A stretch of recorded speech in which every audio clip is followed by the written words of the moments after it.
சரி, கர்த்தருடைய பரிசுத்த நாமத்துக்கு ஸ்தோத்திரம்.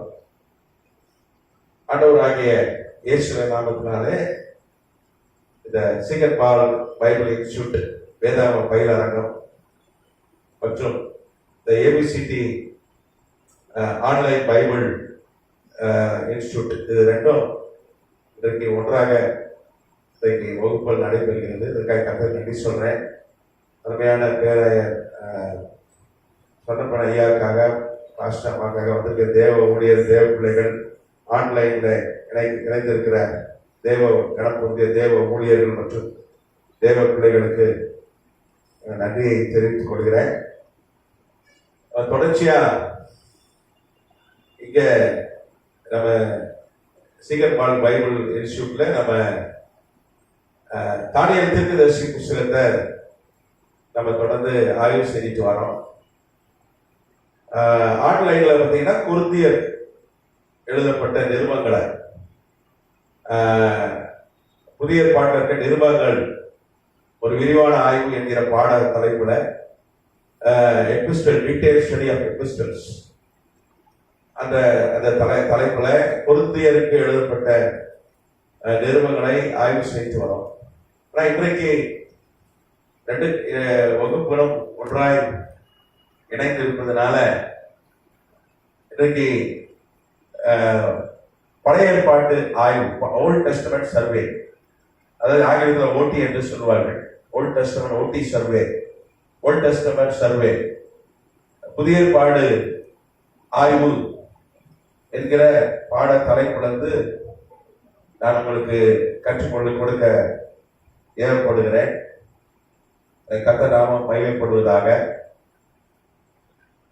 வேத புஸ்தகத்திலிருந்து ஒரு குறிப்பிட்ட காரியத்தை உங்களுக்கு காண்பித்து கொடுக்க விரும்புகிறேன்.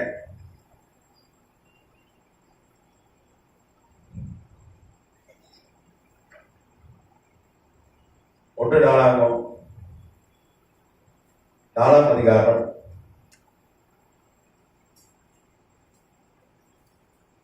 9-10 ஆகிய வசனங்கள். 1 நாளாகும் 4ஆம் அதிகாரம் 9-10 ஆகிய வசனங்களை வாசிக்க கேட்போம்.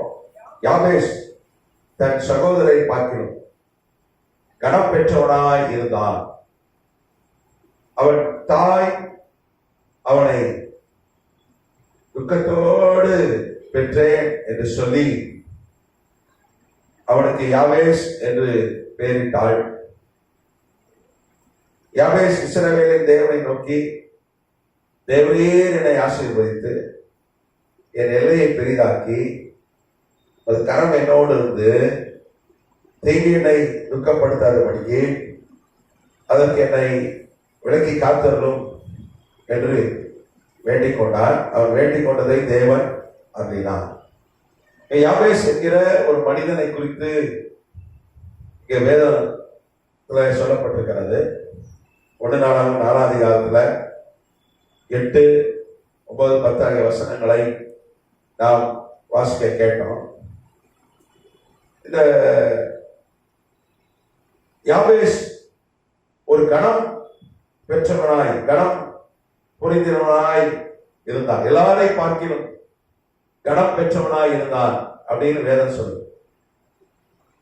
ஆனா அவனுடைய முந்தைய நிலைமை குறித்து வேதம் சொல்லுது. அவன் தாய் நான் துக்கத்தோடு அவனை பெற்றேன் என்று சொல்லி அவனுக்கு யாபேஸ் என்று பெயரிட்டான். யாபேஸ் பிறக்கும் போது தாய் அவனுக்கு துக்கத்தோடு பெற்றெடுத்தாள். அதனாலதான் அவனுக்கு யாபேஸ் பேர் வைத்தாள் என்று நாம் பார்க்கிறோம். யாபேஸ் பார்த்தீங்கன்னா, இந்த யாபேஸ் பிறக்கும் போது அவனுடைய தாய்க்கு பெரிய துக்கம் ஒன்று ஏற்படுகிறது. அதனால அவனுக்கு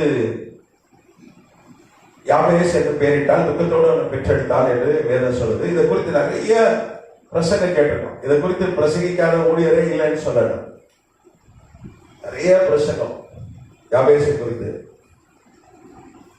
அந்த காலத்துல இருந்து பிரசங்கம் பண்ணிட்டு இருக்காங்க. அதே மாதிரி இந்த பிரேயர் ஆஃப் யாபேஸ் ஒரு புத்தகம் இருக்கிறது ஆங்கிலத்தில். The prayer of Jabez. ரொம்ப புகழ்பெற்ற ஒரு புஸ்தகம். கிறிஸ்தவ இலக்கியத்தில் அதிகமாய் விற்பனையான 10 புஸ்தகங்கள் அதுவும் ஒன்று. த பெஸ்ட் செல்லர், இந்த உலகத்திலே அதிகமாய் விற்கப்பட்ட புஸ்தகம் அதுவும் ஒன்று, best seller, the prayer of Jabez. நிறைய பேர் வீட்டுல குடும்ப ஜபத்தில் இந்த ஜபத்தை சொல்லுவாங்க. எங்க வீட்டுல எல்லாம் நாங்க அப்படி அந்த ஜபத்தை சொல்லுவோம். யாவே சிறுவனை தொகை நோக்கி தேவனே என்னை ஆசீர்வதித்து என் நிலையை பெரிதாக்கி அது கரம் என்னோடு இருந்து தீங்கனை துக்கப்படுத்தாதபடி அதற்கு என்னை விளக்கி காத்தரலோ என்று வேண்டிக் கொண்டான். நான் வேண்டிக் கொண்டதை தேவன் அருளினார். எங்க வீட்டுல குடும்ப ஜபத்தில் நாங்க அறிக்கை செய்வோம். நிறைய என் வீடு மாத்திரம் இல்லை, நான் இந்த மேற்கத்திய நாடுகள்லாம் பார்த்தீங்கன்னா இதை அறிக்கையா சொல்லுகிறதை நான் கேள்விப்பட்டிருக்கிறேன்.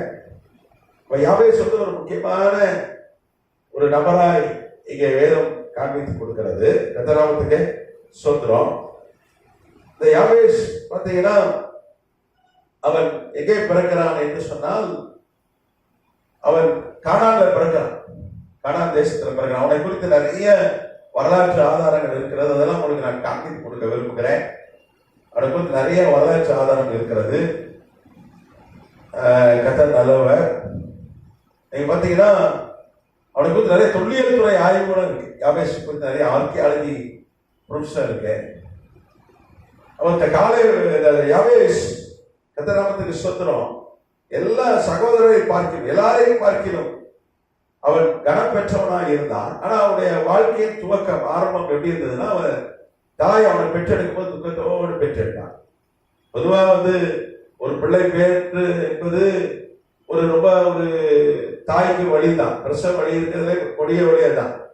பவுலே எழுதுறார் கலாத்தியர் எழுதும் போது, நான் கற்ப வேதனை அடைகிறேன், ஒரு ஆத்மாவை கிறிஸ்துவுக்குள் நடத்துவதற்கு நான் கற்ப வேதனை படுகிறேன் அப்படின்னு சொல்லிட்டு அப்போஸ்தலனாகிய பவுல் எழுதுறார். அவன் இருக்கிறதுல அதிகமான வேதனை என்று ஒன்று உண்டு என்று சொன்னால் அது பிள்ளை பெற்றெடுக்கும் போது இருக்கிற வழிதான், மிக கொடிய வழி. அது பெண்கள் அனுபவித்துதான் ஆக வேண்டும். ஏன்னா ஆண்டவர் சொல்லிட்டாரு, ஒரு சாபமா சொல்லிட்டாரு. ஆதியாகமம் 3ஆம் அதிகாரத்தில் அவர் என்ன சொல்லிட்டாரு, நீ வழியோட தான் என்ன பண்ணுவ, பிள்ளை பெறுவாய். 16ஆம் வசனம், ஆதியாகமம் 3:16. அவர் சிறியை நோக்கி நீ கர்ப்பவதியாக இருக்கும் போது உன் வேதனையை மிகவும் பெருக பண்ணுவேன், வேதனையோடு பிள்ளை பெறுவாய், உன் ஆசை உன் புருஷனை பற்றி இருக்கும், அவன் உன்னை ஆண்டு கொள்வான். ஏவாளை பார்த்து ஆண்டவர் சொல்றாரு, உன் வேதனையை பெருக பண்ணு. ஏன்னா அவன் பாவம் செஞ்சிட்டான். முதல்ல அந்த பழத்தை சாப்பிட்டது யாரு, ஏவாள். அதுக்கப்புறம் என்ன பண்ணான், ஆதாம் அதுக்கப்புறம் சாப்பிட்டான். கர்த்தராமத்துக்கு ஸ்தோத்திரம். அதனால அவனுக்கு அந்த பாவம் செய்ததுனால கர்த்தர் ஒரு சாபத்தை அறிவிக்கிறார். அதனாலதான் சகோதரிமார்கள் பிள்ளை பெற்றெடுக்கும் போது ஒரு கொடிய வேதனை இருக்கிறது, பிரசவ வேதனை ஒரு பெரிய வேதனை. ஆனா அந்த வேதனை இங்க துக்கமா சொல்லப்படலை, இது எல்லாரும் கடந்து வரக்கூடிய ஒரு வேதனை தான். ஏன்னா வேதனை சொல்லுது, சங்கீதத்துல வாசிக்கிறோம், பிள்ளைகள் கர்த்தரால் வரும் சுதந்திரம், ஈவு, சொத்து. அப்போ ஒரு பிள்ளை பெற்றெடுக்கும் போது அவ்வளவு மகிழ்ச்சியா இருக்கிறார் தாய். ஒரு வழி இருந்தாலும் அதை சகித்துக் கொள்கிறார், அந்த மகிழ்ச்சிக்கு ஈடே இல்லை. ஆனா இங்க வேறு ஒரு துக்கம் என்று நாம் காண்கிறோம். நீங்க பாத்தீங்கன்னா வேதம் சொல்லுது, கர்த்தராமத்துக்கு ஸ்தோத்திரம், அவன் குழந்தையை பிறக்கும் போது அவன் தாய் அவனை துக்கத்தோடு பெற்றிருந்தார். நீங்க பாத்தீங்கன்னா யாவேஸ் ஒரு குழந்தையா இருக்கும்போது, நிறை மாத கற்பனையா இருக்கும்போது அவன் கானான் தேசத்துலதான் பிறந்தான்னு சொல்லி நிறைய வரலாற்று ஆதாரங்கள் இருக்கிறது. அதுவும் குறிப்பா பாத்தீங்கன்னா அமர்னா லெட்டர்ஸ் சொல்லி ஒரு வரலாற்று குறிப்பு இருக்கிறது. நீங்க பாத்தீங்கன்னா இந்த அமர்னா லெட்டர்ஸ் எகிப்தில் கண்டுபிடித்தார்கள், பிரிட்டிஷ் மியூசியத்தில் வைத்திருக்கிறாங்க. அது களிமண்ணில் எழுதப்பட்ட எழுத்துக்கள். அமர்னா லெட்டர்ஸ் ரொம்ப புகழ்பெற்ற வரலாற்று ஆதாரம். கர்த்தராமத்துக்கு ஸ்தோத்திரம். இந்த அமர்னா லெட்டர்ஸ் நார்வே சார்ந்த தொல்லியல் துறை விஞ்ஞானிகள் அதை கண்டுபிடித்தார்கள். நார்வே சார்ந்த ஜோர்கன் அலெக்சாண்டர் என்கிற ஒரு தொல்லியல் துறை விஞ்ஞானி, அவர் பார்த்தீங்கன்னா 1915 இதை கண்டுபிடித்தார். இந்த அமர்னா லெட்டர்ஸ். அமர்னா லெட்டர்ஸ் என்பது களிமண்ணில வந்து எழுதப்பட்ட எழுத்துக்கள். கர்த்தநாமத்துக்கு ஸ்தோத்திரம். பிரிட்டிஷ் மியூசியத்தில் இருக்கு. அதுல பாத்தீங்கன்னா நிறைய இஸ்ரேலுடைய வரலாறு அதுல சொல்லப்பட்டிருக்கிறது. தொழில் துறை ஆய்வுகளும் அதை நிரூபிக்கிறது. இப்ப யாவேஸ் பாத்தீங்கன்னா அவன் நிறைமாத அவன் தாயார் நிறைமாத கற்பிணியா இருக்கும் பொழுது யுத்தம் நடக்கிறது. பாத்தீங்கன்னா 1406 கிமுல 14.6 1406 கிமுல 14.6 பிசில தான் இஸ்ரேல் ஜனங்கள் எகிப்திலிருந்து அடிமைகளாகி வந்து கானானை சொந்தரித்தார்கள். 1406 கானான் கூட காலடி எடுத்து வைக்கிறார்கள். மோசே மறித்து போகிறார். யோசுவா தான் என்ன பண்றான், தேசத்தை அவங்களுக்கு பிரித்து கொடுக்கிறான். 1399 கிமுல 1399 பிசில தேசம் அவனுக்கு பிரிச்சு கொடுக்கிறான். அப்ப யாவேஸ் வந்து கோத்திரத்தாருக்கு அவன் தேசத்தை பிரித்து கொடுக்கிறான். கர்த்தநாமத்துக்கு ஸ்தோத்திரம். இந்த மாதிரி 12 கோத்திரத்துக்கும் பிரித்து கொடுக்கிறான் யோசுவா. அப்போ அவன் என்ன பண்ணாங்க, இவங்க யுத்தம் பண்ணி தான் என்ன பண்ணாங்க, சுதந்திரிச்சாங்க. நீங்க பைபிள் பாத்தீங்கன்னா, நீங்க யோசுவா புஸ்தகம் வாசிச்சீங்கன்னா, அவங்க என்ன பண்ண நியாயாதிபதிகள் புஸ்தகம் நீங்க வாசிச்சீங்கன்னா, யுத்தம் பண்ணி தான் என்ன பண்ணாங்க, ஒவ்வொரு பகுதியாக பிடித்தார்கள், தேசத்தை சுதந்திரித்தார்கள். தேசத்துக்குள்ள போயிட்டாங்க, ஆனாலும் அந்நியர்கள் இருந்தார்கள். யுத்தம் பண்ணி தான் என்ன பண்ணாங்க, தேசத்தை பிடித்தார்கள். அப்போ இவன் பிறக்கும் போது, இந்த யாவேஸ் பிறக்கும் போது பாத்தீங்கன்னா அவன் கானான்ல தான் பிறக்கிறான். அவன் தாய் அவனை கானான்ல தான் பெற்றெடுக்கிறார். அப்பொழுது யுத்தம் நடந்து கொண்டிருக்கிறது. வரலாறு சொல்லுது, வரலாற்று பதிவுகள் சொல்கிறது, அன்றைய யுத்தம் நடந்து கொண்டிருக்கிறது. யாவேசுடைய தந்தையார், யாவேசுடைய தாய் நிறைமாத கர்ப்பிணியா இருக்கிற அவளை விட்டுட்டு போருக்கு போகிறார், யுத்தத்துக்கு போகிறார். இந்த யுத்தத்திலே மரித்து போய்விடுகிறார். அன்னைக்கு இந்த கானானியர் கூட யுத்தம் நடக்கிறது. அந்த யுத்தத்திலே அவர் மரித்து போய்விடுகிறார். அந்த யுத்த செய்தி வந்து சேருகிறது, இந்த மாதிரி ஒரு கணவன் மறிச்சிட்டாங்க. யோசிச்சு பாருங்க. அப்போதுதான் அவர்கள் வந்து கானானுக்குள்ளே பிரவேசித்திருக்கிறார்கள். அது வரைக்கும் வனாந்தரத்தில் சுற்றி திரிந்து, அதுக்கு முன்னாடி எகிப்துல அடிமையா இருந்து, இப்பொழுதுதான் அவங்களுக்குன்னு ஒரு சொந்தமா ஒரு தேசத்தை கர்த்தர் அவங்களுக்கு கொடுக்கிறார்.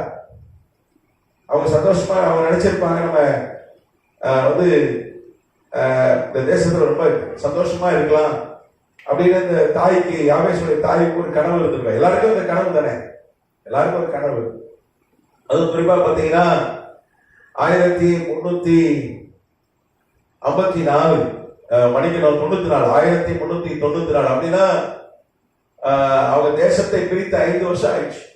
தேசத்தை சுதந்திரித்து விட்டார்கள். 1406 கால் எடுத்து வைத்து விட்டார்கள். 1399 தேசம் பிரிக்கப்பட்டு விட்டது. 1399 பிசில. இப்ப 1394 கரெக்டா தேசம் பிரிக்கப்பட்ட 5 வருஷம் ஆகிறது. இவங்க நினைச்சிருப்பாங்க, நமக்கும் ஒரு தேசம் வந்துட்டு, கானான் வந்துட்டோம், பாலம் தேனும் ஓடுகிற கானான் வாக்கு தத்தத்தை சுதந்திரித்திட்டோம், இங்க நம்ம சந்தோஷமா வாழலாம் அப்படி கனவு கோட்டையோடு இருக்கிறார்கள். ஆனா அங்கே கணவன் மறித்து விட்டார் என்ற துர்ச்செய்தி வருகிறது. நிறைமாத கற்பிணி வழியில துடிக்கிறார்.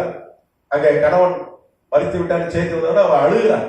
பெரிய துக்கம் இருக்கிறதுல ஒரு பெண்ணுக்கு பெரிய துக்கம் என்னோட கணவன் மறிக்கிறது தான். ஏன்னா வேதம் சொல்லுது, கணவன் மனைவி ஒரே சரீரம், பாதி அவுட் ஆயிருக்கு. ஒரே சரீரம் பாதி அவுட் ஆயிருக்கு. அது சில வயசுல கணவன் மறித்து போகிறான். அப்ப அந்த துக்கத்தோடு தான் அவனை பெற்றெடுக்கிறான். அந்த துக்கத்துலதான் அவனை பெற்றெடுக்கிறான். அதனாலதான் துக்கத்தோடு உன்னை பெற்றேன் என்று சொல்லி அவனுக்கு என்ன பேர் வைக்கிறான், யாவேஸ் என்று பேர் வைக்கிறான். கர்த்தர் நாமத்துக்கு ஸ்தோத்திரம். இப்ப யாவேஸ் பைபிள்ல யாவேஸ் குறித்து சொல்லப்பட்டத கொஞ்சமா தான் சொல்லப்பட்டிருக்கிறது. ஆனால் வரலாற்றிலே அவனை குறித்து நிறைய பதிவுகள் இருக்கிறது. யாவேஸ் குறித்து நிறைய பதிவுகள் இருக்கிறது. யாவேஸ் பார்த்தீங்கன்னா அவன் சிறு வயதா இருக்கும் பொழுது பொதுவா வந்து அப்பா ஒழுங்கிட்டு தான் பிறந்தான் அப்படின்னு சொல்லி அன்னைக்கு வந்து ஒரு தாப்பன் மறிக்கும் போது ஒரு பிள்ளை பிறந்தது அப்படிதான் சொல்லுவான். இதான் சொல்லுவான். இப்பவே அப்படி சொல்றேன். என்னுடைய உறவினர் வீட்டுல ஒரு மகன் பிறக்கிறான். அந்த நேரம் எனக்கு அவங்க உறவினர், அவங்க மறிச்சு போயிடறாங்க, தாய் மறிச்சிடறாங்க, ஒரு மகன் பிறக்கிறான். அவங்க ஏற்கனவே ஒரு மகன் இருக்கிறான். ஒரு மகன் பிறக்கும்போது அந்த பிரசவத்துல இந்த என்னுடைய உறவுக்காரங்க மறிச்சு போயிடுறாங்க. ஒரு ஆண் பிள்ளை. அந்த அடக்க நேரத்துல பாருங்க, அந்த குழந்தை அழுது யாருமே கண்டுக்க மாட்டேங்கிறாங்க. கரெக்டா அம்மா விழுகினவன் தானே அப்படின்னு கோபத்துல சொல்றாங்க. இந்த காலத்துல அப்போ அந்த காலம் 1394 கிமு. அவருடைய டேட் ஆஃப் பர்த், யாபேசுடைய டேட் ஆஃப் பர்த் என்னன்னா 1394 கிமு, 1394 பிசி. அப்போ இதுல இருந்து பாத்தீங்கன்னா ஏறக்குறைய 2400 வருஷத்துக்கு முன்னாடி, ஒரு 2400 வருஷத்துக்கு முன்னாடி எப்படி இருந்திருக்கு பாருங்க சூழ்நிலை. அன்னைக்கு ரொம்ப மோசம். அப்போ எல்லாரும் அப்பட விழுங்கினவே ராசி இல்லாதவன்னு சொல்லியிருப்பாங்க. நான் படிக்கும் போதே ஒரு பையன் கூட விளையாடுவான் சின்ன வயசுல. அப்ப சொல்லுவாங்க அப்பட விழுங்கினான். அப்ப அந்த வார்த்தை பாருங்க, அந்த குழந்தைய எவ்வளவு பாதிக்கும். அதை கொஞ்சம் தள்ளியே வச்சிருப்பாங்க. அந்த கொடுமை யாபேஸ் ஏற்பட்டதுன்னு சொல்லி வரலாற்று ஆதாரங்கள் சொல்கிறது. அப்ப யாபேஸ் அதனாலதான் பாக்குறான். அவன் அவனுடைய குழந்தை பருவம் ஒரு சந்தோஷமான குழந்தை பருவம் கிடையாது. நீங்க பாத்தீங்கன்னா வரலாறு என்ன சொல்லுதுன்னா, யாபேசுடைய முழு பெயர் என்ன தெரியுமா? அவங்க அம்மா யாபேஸ் வச்சா, ஆனா முழு பெயர் பாத்தீங்கன்னா யாபேஸ் ஓத்னியேல். அவன் பேரு யாபேஸ் ஓத்னியேல். நீங்க பாத்தீங்கன்னா தர்க்கம், இஸ்ரேல்ல இருக்கிற ஒரு வரலாற்று பதிவு தர்க்கம், அப்புறம் தால்மூட், அப்படிதான் வரலாற்று இஸ்ரேலுடைய வரலாற்று பதிவுகள் உள்ள நூல்கள் அதெல்லாம் சொல்லப்பட்டிருக்கிறது. யாபேசும் ஓத்னியேலும் ஒரே ஆளுதான். அவனுடைய பேர் என்னதான் யாபேஸ் ஓத்னியேல். இப்ப யாபேஸ்னா துக்கம் அப்படின்னு அர்த்தம். துக்கத்தோடு பெற்றெடுத்தேன் என்று அர்த்தம். ஆனா ஓத்னியேல்னா என்ன அர்த்தம்னா லயன் ஆஃப் காட் அப்படின்னு அர்த்தம். அது ஆண்டவருடைய சிங்கம், ஆண்டவருடைய சிங்கம் அர்த்தம். சிங்கம் அது ஆண்டவருடைய சிங்கம் அர்த்தம். அப்போ அவனுடைய யாபேஸ், அவனுடைய குழந்தை பருவம், அவனுடைய இளமை காலம் பார்த்தீங்கன்னா ரொம்ப அவனுக்கு ஒரு கஷ்ட காலம் தான். எல்லாம் அப்பட உலகினமே ஒதுக்கி வைத்திருந்தார்கள், தள்ளி வைத்திருந்தார்கள். அவனுக்கு ஒரு சரியான அன்பு கிடைக்கல. அதனாலதான் வேதம் அழகா பதிவு பண்ணுகிறது. சகோதரர்களை காட்டிலும் யாபேஸ் சகோதரரை பார்க்கிலும் கனம் பெற்றவனாக இருந்தான். அப்படின்னா இளமை பருவத்துல சகோதரன் கூட பிறந்த சகோதரன் எல்லாரோட தாழ்ந்த நிலையில இருந்தான், கனம் இல்லாதவனா இருந்தான். ஆனா ஒரு காலகட்டத்தில் கர்த்தர் அவன் கனம் பெற்றவனாய் அவனை மாற்றுகிறார். கர்த்தராமத்துக்கு சொத்திரம், கர்த்தராமத்துக்கு மகிமை உண்டாகும். அது எப்போது நடக்குதுன்னா, அவன் நினைச்சிருப்பான் யாராவது உறவினர்கள் அதை சரி பண்ணுவாங்க, குடும்பத்தார் சரி பண்ணுவாங்க. யாருமே சரி பண்ணவே இல்லை. ராசி இல்லாதவன் அவன் அப்பட விழுங்கினவன், அப்படியாய் எல்லாரும் சொல்ல கேட்டு வளர்ந்தவன். ஆனா வேதம் சொல்லுது அவனை ஜெபிக்க ஆரம்பிக்கிறான். மனிதனை நம்பி பிரயோஜனம் இல்லை. 10ஆம் வசனம் 1:4-10 யாபேஸ் இஸ்ரவேல் தேவனை நோக்கி ஜெபிக்கிறான். என்ன சொல்றான்? தேவரீர் என்னை ஆசீர்வதிங்க. முதல் வார்த்தை என்ன சொல்றான்? என்னை ஆசீர்வதிங்க. ரெண்டாவது என்ன சொல்றான்? என் எல்லையை பெரிதாக்குங்க, என் எல்லாம் பெரிதாகணும் அப்படின்னு சொல்றான். மூணாவது பாத்தீங்கன்னா, ஒரு கரம் என்னோடு இருந்து தீங்கனை துக்கப்படுத்தாத படிக்கு அதுக்கு என்னை விலக்கி காத்தரணும் என்று வேண்டிக் கொண்டான். அவன் என்ன சொல்றான்? தீங்கு என்னை துக்கப்படுத்துது, எல்லாம் என்னை அப்பா உழுகனவன் சொல்றான், ராசிலான்னு சொல்றான். எனக்கு வீட்லயும் மரியாதை இல்லை, வெளியும் மரியாதை இல்லை, கனம் இல்லை, அன்பு இல்லை. அதனால எனக்கு என் துக்கம் என்ன பண்ணணும்? சந்தோஷமா மாறணும் அப்படின்னு ஜெபம் பண்ணான். முதல்ல ஆசீர்வதிகள் ஜெபம் பண்ணா. ரெண்டாவது என்ன ஜெபம் பண்ணா? என்னுடைய எல்லையை விரிவாக்குங்கன்னு ஜெபம் பண்றான். மூணாவது என்ன சொல்றான்? கரம் என் கூட இருக்கணும், என் துக்கம் என்ன பண்ணணும்? சந்தோஷமா மாறணும். இது வரைக்கும் நான் துக்கத்தோடு தான் இருக்கிறேன் ஆண்டவரே. என்னை எல்லாரும் அப்பட உலகன்னு சொல்றாங்க, ராசிலான்னு சொல்றாங்க. யாருமே என்னை மதிக்கிறது இல்லை. எனக்கு செய்ய வேண்டியது கடமையில யாரும் செய்வது இல்லை. உறவினர் மத்தியிலே எனக்கு ஒரு தாழ்வு தான் இருக்கிறது அப்படின்னு ஜெபம் பண்றான். அதனால என் துக்கம் சந்தோஷமா மாறணும் அப்படின்னு ஜெபம் பண்றான். வேதம் சொல்லுது, கர்த்தர் அவன் ஜெபத்தை கேட்டார், அவன் வேண்டிக் கொண்டதை தேவன் அருளினார். அல்லேலூயா. அவன் என்னென்ன கேட்டானோ அவன் என்னென்ன கேட்டான்னா எல்லாத்தையும் கர்த்தர் என்ன பண்ண ஒண்ணு விடாம அவனுக்கு செய்கிறதை பார்க்கிறோம். கர்த்தராமத்துக்கு ஸ்தோத்திரம். ஆசீர்வாதிங்கன்னு சொன்னா அதுக்கப்புறம் எல்லையை விரிவாக்குங்கன்னு சொல்றான்.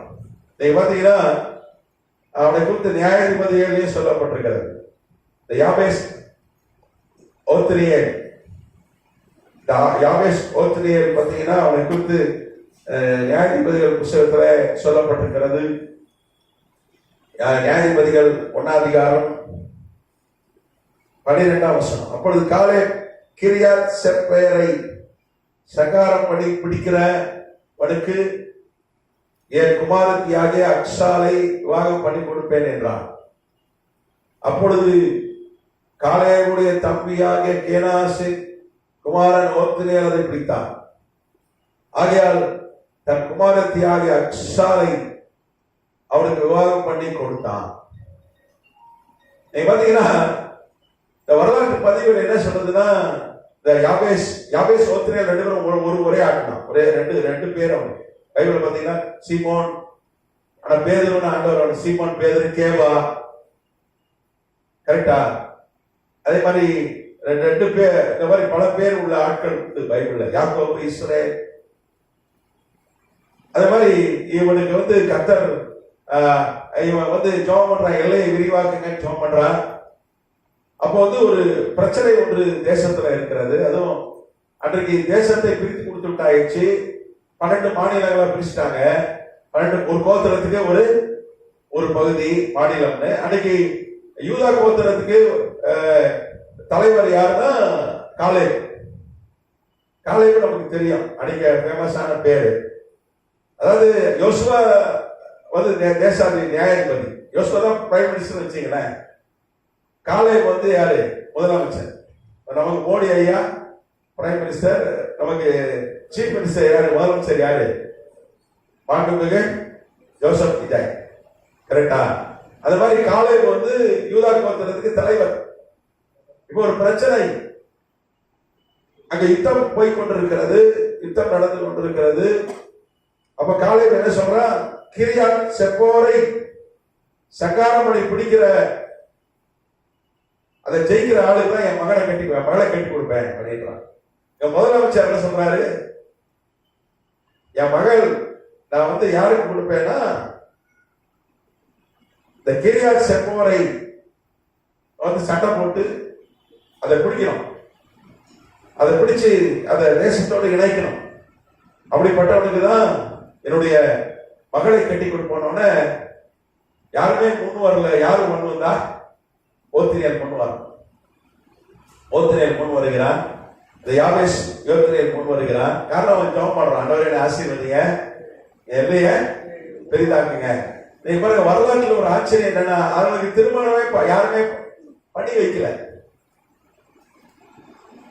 பொதுவா அந்த காலத்துல இந்த கூட்டு ஓடுற கதை தான் கிடையாது. இப்போ அப்பா அம்மா திருமணம் பண்ணி விடனா பையன் போயா அப்படின்ட்டு கூட்டு ஓடிடுறான். பொண்ணு கூட கல்யாணம் பண்ணி வைக்கலையா, போயா அப்படின்ட்டு அப்பா அம்மா போன்னு சொல்லிட்டு அது கல்யாணம் பண்ணிக்குது. இந்த காலத்துல அவங்களுக்கு ஒரு தைரியம் இருக்கிறது. காரணம் இன்னைக்கு நிறைய அவங்களுக்கு அறிவு வளர்ந்துச்சு. அந்த காலத்துல அப்படி கிடையாது, பெரியவங்க தான் திருமணம் பண்ணுவாங்க. நீங்க அந்த காலத்துல யாக்கோபு லவ் தான் பண்ணான். யாக்கோபு காதல் திருமணம். ஆனா அவன் தாய் மாமா தான் பண்ணி வைக்கிறார். ஃபர்ஸ்ட் லேயாவை ஏமாத்தி உட்கார வச்சுறாரு இருட்டுல.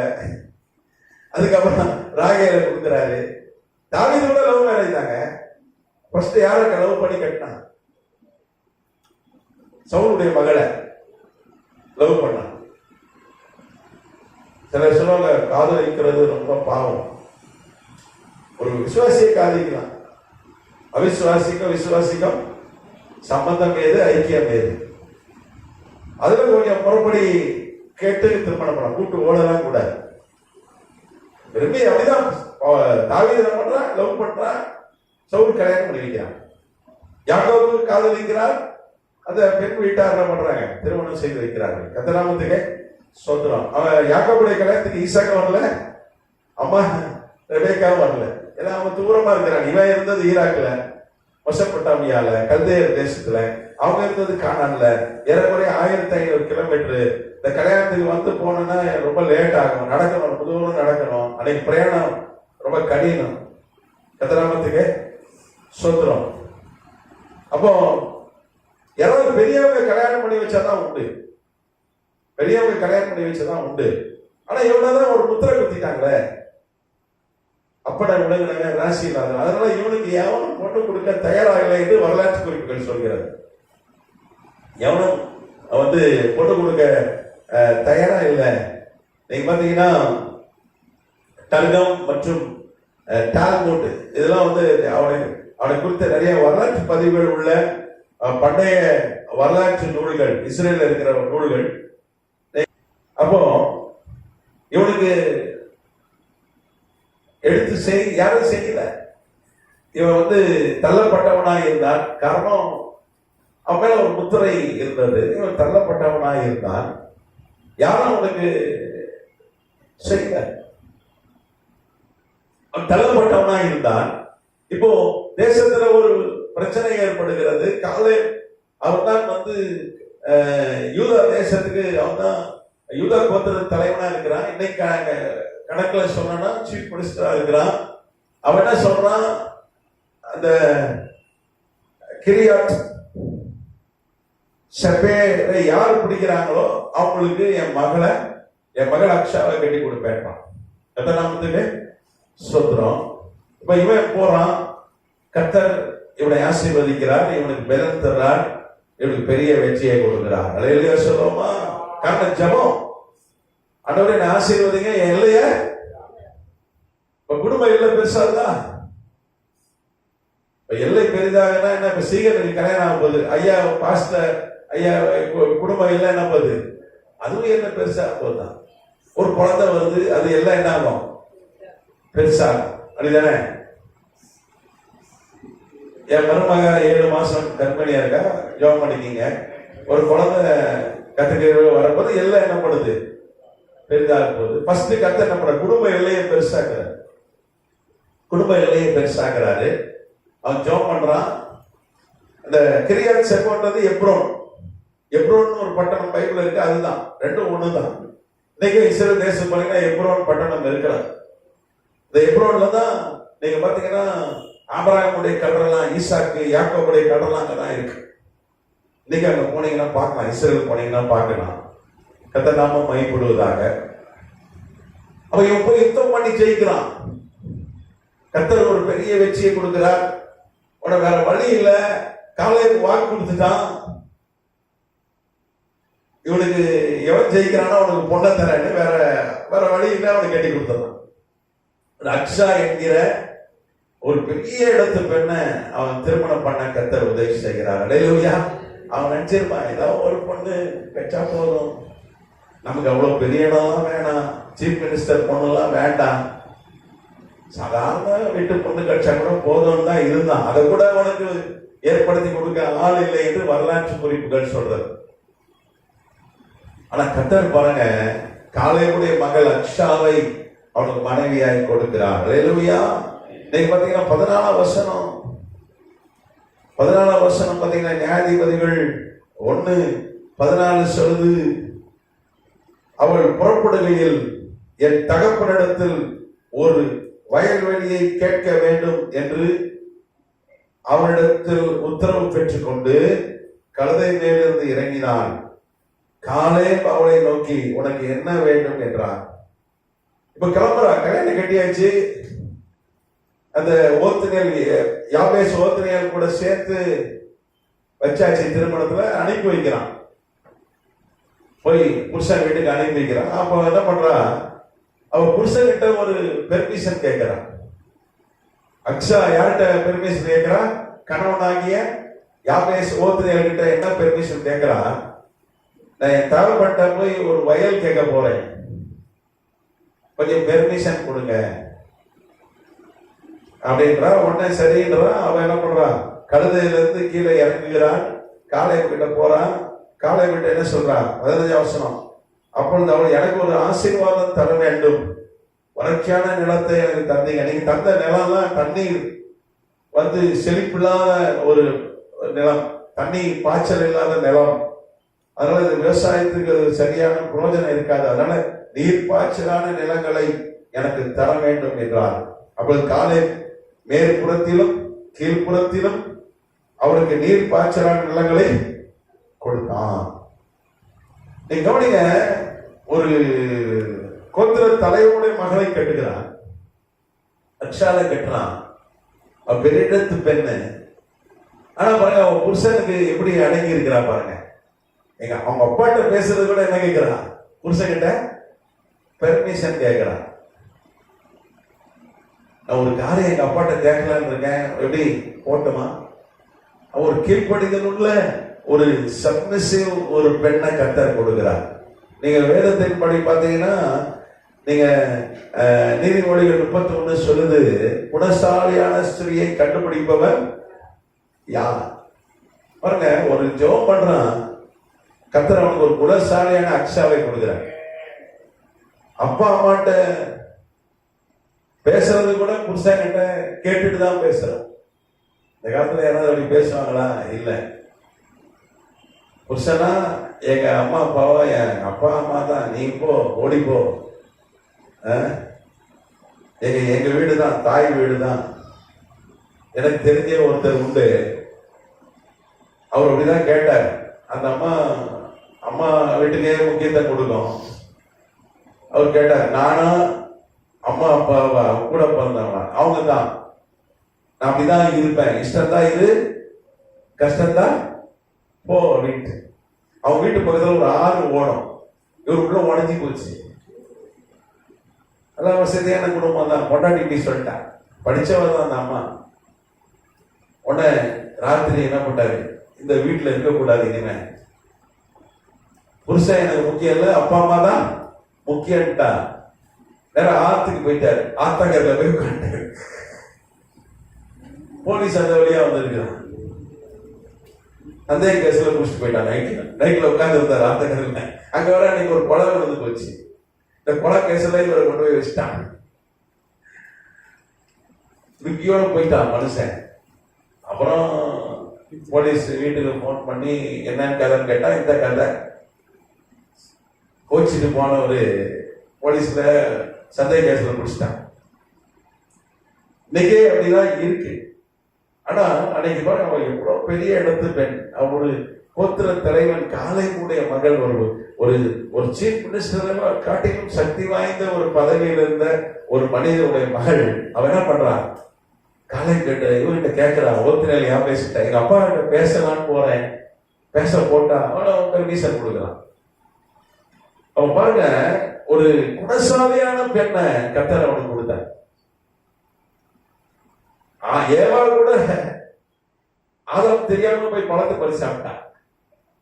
ஏவாள் கூட புருஷன் சொல்லல, நான் போய் பழத்தை பறிச்சு சாப்பிட போறேன், ஆண்டவர் இந்த பழத்தை சாப்பிடக்கூடாதுன்னு சொல்லியிருக்காரு, அந்த பழத்தை சாப்பிட போறேன்னு சொல்லிட்டு ஏவாள் கூட ஆதாம்கிட்ட பெர்மிஷன் வாங்கல. எனக்கு தெரிஞ்சு பெர்ஃபெக்ட் உமன், ஒரு சிறந்த பெண். ஏன்னா ஆண்டவரே உருவாக்கினார் ஏவாள. ஆதாமுடைய உடம்புல இருந்து ஒரு எலும்பை எடுத்து அவரால் உருவாக்கப்பட்ட ஒரு பெண். ஆண்டவரை முகமுகமா தரிசித்தவ. அவளே என்ன பண்றா, அட போயா, உன்னையே நான் கேட்கணும், நீ நானும் சமையா. எனக்கு தெரிஞ்சு ஒரு சகோதரி, எனக்கு தெரிஞ்ச சகோதரி ஒரு இடம் சென்னையில தான் நான் விற்கிறேன் அப்படின்னாங்க. ஒரு இடம் விற்கிறேன் அப்படின்னாங்க. கத்தராமத்துக்கு சுதந்திரம் வேணா வாங்கிக்கினாங்க. நான் சொன்னேன் வேண்டான்னு. ஒரு அடுத்த முறை பார்க்கும்போது இடத்த வித்துட்டேன் அப்படின்னாங்க. ரைட்டு.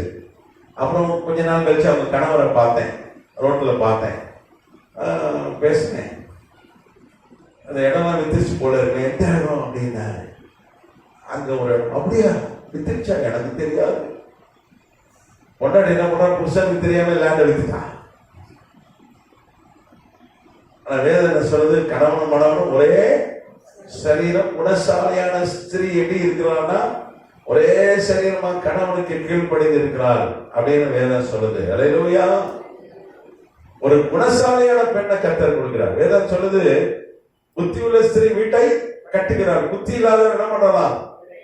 அவனே இடிச்சிடறான். ஜேசிபி புல்டோசர் எடுத்துட்டு வந்து என்ன பண்றான், டமார் டீங்கன்னு இடிச்சிடறான், ஒரே அடியா இடிச்சிடறான். ஜேசிபி கூட அவ்வளவு வேகமா இடிக்காது, இவன் அவ்வளவு வேகமா இடிச்சு போட்டுறான் குடும்பத்தை. ஆனா இங்க அக்ஸார் ஒரு குணசாலியான ஸ்திரியை கத்தர் கொடுக்கிறார். ஒரு ஜெபம் மாத்துது பாருங்க மனுஷ வாழ்க்கைய. ஆண்டவரே என் ஆசீர்வாதத்தை என் எல்லையை பெரிதாக்குங்க, என் குடும்பம் எனக்கு ஒரு துணையை தாங்க. இந்த எல்லை பெரிதாக குடும்ப எல்லை பெரிதாக அது நடக்கிறது. ஆனா ஆண்டவர் என்ன பண்றாரு, அவனுக்கு ஒரு அருமையான குணசாலியான ஒரு பெண்ணை கொடுக்கிறார். அல்லேலூயா. அதுவும் பாத்தீங்கன்னா அவன் நல்லா படிச்சவா, விவரம் தெரிஞ்சவா. நீங்க பாத்தீங்கன்னா நியாயாதிபதிகள்ல பாக்குறோம், 2ஆம் அதிகாரத்துல அவர் ரொம்ப தெளிவா இருக்கிறான். அவன் என்ன சொல்றான், 1ஆம் அதிகாரத்துல பாத்தீங்கன்னா நியாயாதிபதிகள் 1ல அவளுக்கு வந்து நிலத்தை பத்தி பேசுறான், நிலம் அவளுக்கு கொடுக்குறான். காலை நிறைய இடங்கள் விவசாயத்தை பத்தி நிறைய பேசுறான், நல்லா அறிவுள்ளவளா இருக்கிறான். இன்னைக்கு நம்ம விவசாயத்தை நமக்கு தெரியாது, நம்ம சென்னை வாசிகள். ஆனா அன்னைக்கு விவசாயம் தான் ஒரு முக்கியமான ஒரு தொழில். அன்னைக்கு இன்னைக்கு தான் என்னதான் ஏஐ வந்து விட்டாலும், என்னதான் ஐடி கம்பெனி இருந்தாலும், நம்ம ஏஐயும் ஐடியும் சாப்பிட முடியாது. என்ன திங்கணும், அரிசியையும் கோதுமையெல்லாம் தின்னணும். அப்போ விவசாயம் நமக்கு ரொம்ப அவசியம். அதனாலதான் என்ன பண்றாங்க, விவசாயத்துக்கு ஒரு தனி பட்ஜெட் போடுறாங்க. நேரத்தில் ஒரு பட்ஜெட் தமிழக அரசு தாக்கல் செஞ்சது, விவசாய பட்ஜெட்.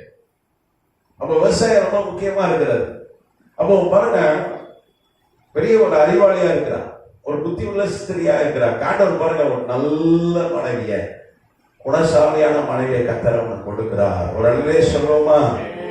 நீங்க அதுக்கப்புறம் பாத்தீங்கன்னா நியாயாதிபதிகள் புஸ்தகம் 3ஆம் அதிகாரத்துல 9ஆம் வசனம் நீங்க பாத்தீங்கன்னா 7, 6, 7, 9 வாசிக்கலாம். அவருடைய குமாரத்திகளை விவாகம் பண்ணி தங்களுடைய குமாரத்திகளை அவர்களுக்கு குமாரன் கொடுத்து அவர்கள் தேவர்களை சேவித்தார்கள். இப்படி இஸ்ரவேல் புத்திரர் கர்த்தரின் பார்வைக்கு பொல்லாப்பானதை செய்து தங்கள் தேவனாகிய கர்த்தரை மறந்து பாகால்களையும் தோப்பு விக்கிரங்களையும் சேவிக்கிற போது கர்த்தர் இஸ்ரவேலின் மேல் கோபம் கொண்டவராகி அவர்களை மெசொப்பொத்தாமியாவின் ராஜாவாகிய கூசான் ரிஷ்தாயிமின் கையில விற்று போட்டார். இப்படியே இஸ்ரவேல் புத்திரர் கூசான் ரிஷ்தாயிமை 8 வருஷம் சேவித்தார்கள். 9ஆம் வசனம், இஸ்ரவேல் புத்திரர் கர்த்தரை நோக்கி கூப்பிட்ட போது கர்த்தர் இஸ்ரவேல் புத்திரரை ரட்சிக்கும்படி காலேபின் தம்பியான கேனாசுடைய குமாரனாகிய ஓத்னியேல் என்னும் ஒரு ரட்சகனை அவர்களுக்கு எழும்ப பண்ணினார். 10ஆம் வசனம், அவன் மேல் கர்த்தருடைய ஆவி வந்ததுனால அவன் மேல் கர்த்தருடைய ஆவி வந்திருந்ததுனால அவன் இஸ்ரவேலை நியாயம் விசாரித்து யுத்தம் பண்ண புறப்பட்டான். கர்த்தநாமத்துக்கு ஸ்தோத்திரம். கர்த்தர் மெசொப்பொத்தாமின் ராஜாவாகிய கூசான் ரிஷ்தாயிமை அவன் கையில கொடுத்தார். 11ஆம் வசனம், தேசம் 40 வருஷம் அமைதலாய் இருந்தது. இங்க 8 வருஷம் யோசுவா இறந்து போகிறான். யோசுவா தான் நியாயாதிபதி. யோசுவா இறந்து போகிறான். யோசுவா மரித்து போன பிறகு தேசம் 8 வருஷம் மெசொப்பொத்தாமியா அரசன் கூசான் ரிஷ்தாயிம் கிட்ட போய் அடிமையா மாட்டிக்கிச்சு. இஸ்ரேல் தேசம் பாத்தீங்கன்னா கர்த்தர் விடுதலையாக்கி கொண்டார். 430 வருஷம் எகிப்துல அவர்கள் அடிமையா இருந்தாங்க. கர்த்தர் பெரிய பெரிய அற்புதம் செய்து வனாந்தரத்துல 40 வருஷம் நடத்தி அவங்களுக்கு பாலும் தேனோடு கானான் தேசத்தை கொடுத்தார். இவங்க என்ன பண்றாங்க, யோசுவா மரித்த உடனே என்ன பண்ணாங்க, விக்கிரகாராதனைக்கு போயிடுறாங்க. இவங்க என்ன பண்றாங்க, சுத்தில இருக்கிற ஜனங்கள் விக்கிரகாராதனை செய்யற வீட்டு பொண்ணை எடுக்கிறாங்க, தங்க வீட்டு பொண்ணு அங்க கட்டி கொடுக்குறாங்க, சம்பந்தம் கலக்குறாங்க, அவங்க வழிபாட்டுல எல்லாம் கலந்துக்கிறாங்க, விக்கிரகாராதனை செய்கிறாங்க, பாகாலை வணங்குகிறார்கள், பாகால்களை தோப்பு விக்கிரையும் வணங்குறாங்க. அதனால கர்த்தருடைய கோபம் பற்றி எறிகிறது. இருக்கிறதுலே பெரிய ஆண்டவரை கோபப்படுத்துகிற பாவனை விக்கிரகாராதனை. விக்கிரகாராதனை ரொம்ப வெறுக்கிறாங்க. அது வந்து பாத்தீங்கன்னா பெரிய பாதிப்பு ஏற்படுத்தும். சாலமோன் வந்து விக்கிரகாராதனை செய்யறவங்க தேசத்தையே 2ஆ உடைச்சிட்டார் ஆண்டவர். இவங்க ஜனங்க விக்கிரகாராதனை செய்யற தேசத்தையே புடுங்கி யார்களை கொடுத்துட்டாரு, மெசொப்பொத்தாமியா அரசன் கூசான் ரிஷ்தாயிம் கிட்ட கொடுத்துட்டாரு, விற்று போட்டார் ஆண்டவர். வித்துட்டார். நீ என்ன பண்ணிக்க போ, 8 வருஷம் அடிமையா இருக்கிறாங்க. அப்ப ஜனங்கள் அப்புறம் இப்பதான் உணர்றாங்க, கர்த்தரை நோக்கி கூப்பிடுறாங்க, அழுகுறாங்க.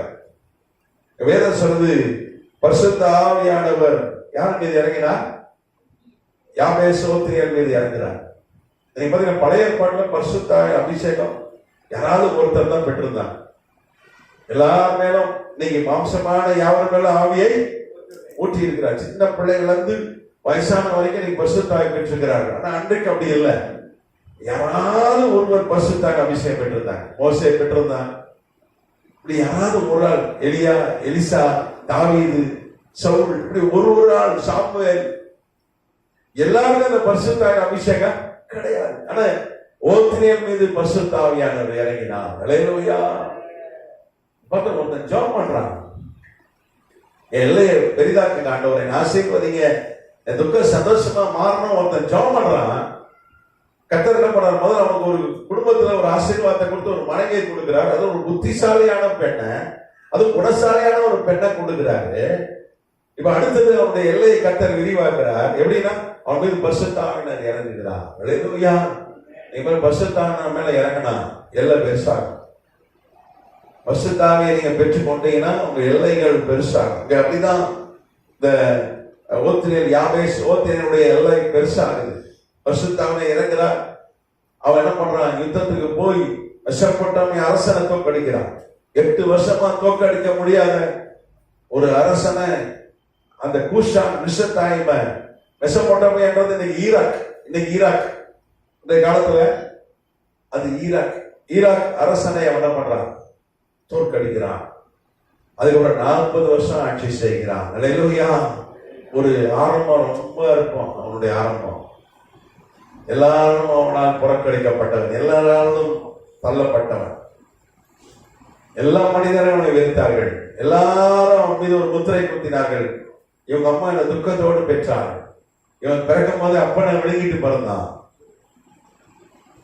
ஒரு முத்திரை குத்தினார்கள். ராசி இல்லாத ஒரு முத்திரை குத்தினாங்க. அவன் மனிதர்கிட்ட போய் அழுது இருப்பான், கெஞ்சி இருப்பான். அவன் கடைசியில் ஒரே ஒரு உன்னை தெரிந்து கொண்டான். ஆண்டவர் சொன்னார், நானே வழி, நானே சத்தியம், நானே ஜீவன் என்று சொன்னார். அவரது ஆண்டவர் தான் வழி, அவர் தான் தஞ்சம். அவர்கிட்ட போனான், அவர்கிட்ட ஜெபம் பண்ணான். பாருங்க, அவன் ஜெபம் பண்ணா வாழ்க்கையை மாறியது. ஹல்லேலூயா. நீங்க யாக்கோபு எழுதின நிருபத்தில் ஒரு வசனம் உங்களுக்கு நான் படித்து காட்ட விரும்புகிறேன். யாக்கோபு 4:2-3 வசனம். யாக்கோபு 4:2. நீங்கள் இச்சித்தும் உங்களுக்கு கிடைக்கவில்லை, நீங்கள் கொலை செய்தும் பொறாமை உள்ளவர்களாய் இருந்தும் அடைய கூடாமல் போகிறீர்கள். நீங்கள் சண்டையும் யுத்தம் பண்ணியும் நீங்கள் விண்ணப்பம் பண்ணாமல் இருக்கிறதுனால் உங்களுக்கு சித்திக்கிறது இல்லை. நீங்க வேற சார், நீ கொலை பண்ணாலும், யுத்தம் பண்ணினாலும், பெரிய போராட்டம் பண்ணினாலும், என்ன பண்ணாலும் உனக்கு கிடைக்காது. நீ ஜெபிச்சாதான் உனக்கு கிடைக்கும். நீ விண்ணப்பம் பண்ணாமல் இருக்கிறதுனால உங்களுக்கு சித்திக்கிறது இல்லை. நீ ஜெபம் பண்ணல, அதனால கிடைக்கல. நிறைய காரியம் நமக்கு ஏன் கிடைக்கலன்னா நம்ம ஜெபிக்கல. நம்ம ரொம்ப முக்கியமான காரியம் தான் ஜெபம் பண்ணணும். எல்லாத்துக்கும் ஜெபம் பண்ணுது. ஆனா ஆண்டவர் நமக்கு என்ன கற்றுக் கொடுத்தார்? அன்றொன்று அப்பத்தை அன்றன்று நாங்க 3 வேளை படிகளங்க ஆண்டவர். எல்லாத்துக்கும் ஜெபம் பண்ணணும். நம்ம ஜெபம் பண்ணா கர்த்தர் நம்ம எல்லா சூழ்நிலையும் மாற்றுகிறார். ஹல்லேலூயா. நம்ம யாருமே யாபேஸ் நிலையில இல்லை. யாபேஸ் போன்ற ஒரு துக்கத்தோடு யாருமே இல்லை. நம்ம எல்லாரையும் காட்டிலும் ஒரு கீழான நிலையில இருந்த யாபேஸ் தான் கர்த்தர் ஒரு ஜெபம் பண்ணா, ஒரு ஜெபம் என்ன பண்ணுது? ஒரு மனிதனை மாற்றுகிறது. ஹல்லேலூயா. இப்ப பாருங்க, அவன் இஸ்ரேலுக்கே நியாயாதிபதியாக இருந்தான். யோசுவா வகித்த அந்த பதவி ஒரு பிரைம் மினிஸ்டர், ராஜ பதவி. அது 40 வருஷம் ஆட்சி செய்தான். எத்தனை வருஷம்? 40 ஆண்டுகள். நம்ம தமிழ்நாட்டை 18 வருஷம் மறைந்த டாக்டர் கலைஞர் ஐயா ஆட்சி செய்தார். மறைந்த ஜெயலலிதா அம்மையார் 14 வருஷம் ஆட்சி செய்தார். ஆனா இவன் என்ன பண்றான்? 40 வருஷம் இந்தியாவை யாருமே ஆளல இது வரைக்கும். நேரு ஒரு 17 வருஷம் ஆட்சி செய்தான்னு நினைக்கிறேன். மோடி ஐயா கொஞ்சம் அடுத்தது வர 15 வருஷம் முடிய போகுது ஐயாவுக்கு. அப்போ கர்த்தர் நாமத்துக்கு ஸ்தோத்திரம். 40 வருஷம் அவன் இஸ்ரவேலை ஆண்டான். வேதம் சொல்லுது இஸ்ரவேல் எப்படி இருந்ததா? 40 வருஷம் அமைதலா இருந்தது. கர்த்தர் பாருங்க, இந்த யாபேஸ் ஓத்னேலை ஆசீர்வதித்தார். அல்லேலூயா. அவருடைய எல்லைகளை கர்த்தர் பெருக பண்ணினார். அப்ப ஜெபம் என்ன பண்ணுது? ஒரு மனிதனுடைய வாழ்க்கையை மாற்றுகிறது. அப்ப ஜெபம் பண்ணும், ஆண்டவரே என் ஆசீர்வதிங்க, என் எல்லையை நீங்க எனக்கே ஜெபம் பண்ணீங்க, எல்லையை விரிவாக்குங்க, குடும்ப எல்லையை விரிவாக்குங்க, பொருளாதார எல்லையை விரிவாக்குங்க, என் ஊழியத்தின் எல்லையை விரிவாக்குங்க, என் தொழிலுடைய எல்லையை விரிவாக்குங்க. ஜெபம் பண்ணணும். எல்லை ஜெபம் பண்ணி ஜெபம் பண்ண எல்லை விரிவாங்க. அப்படியே ஒரு சின்ன வட்டத்துக்குள்ளே இருக்கிறோம். நீங்க ஜெபம் பண்ணீங்கன்னா அதை தாண்டி கர்த்தர் என்ன பண்ணுவோம்? எல்லைகளை என்ன பண்ணுவார்? நீ கிழக்கிலும் மேற்கிலும் வடக்கிலும் தெற்கிலும் பெருகும்படி கர்த்தர் செய்வார். ஒரு பெருக்கத்தை கொடுப்பார், எல்லை விரிவார். அப்ப நம்ம வாயை திறந்து கேட்கணும், யாபேஸ் மாதிரி ஜெபிக்கணும். ஆண்டவரே என் ஆசீர்வதிங்க, என் எல்லை பெரிதாகணும், என்னுடைய எல்லையை பெரிதாக்குங்க, என் துக்கத்தை சந்தோஷமா, என்னுடைய கவலையை மாற்றுங்க, என் துக்கத்தை சந்தோஷமாய் மாற்றுங்க அப்படியே ஜெபம் பண்ணா அவன் ஜெபம் பண்ணதை கர்த்தர் அப்படியே அவனை கட்டளையிட்டார். அல்லேலூயா. அப்ப ஜெபம் ஒரு மனிதனுடைய வாழ்க்கையை மாற்றுகிறது. ஜெபம் ஒரு மனிதனுடைய வாழ்க்கையை மாற்றுகிறது. அல்லேலூயா. அப்ப நம்ம ஜெபம் பண்ணனா வாழ்க்கை மாறும், எல்லை பெரிதாகும், நம்ம துக்கம் சந்தோஷமா மாறும், கர்த்தர் நம்மை ஆசீர்வதிப்பார். ஓத்னியேல் யாபேசை போல ஒரு ஆசீர்வாதம் நமக்கும் கிடைக்கும். கர்த்தர் நாமத்துக்கு ஸ்தோத்திரம்.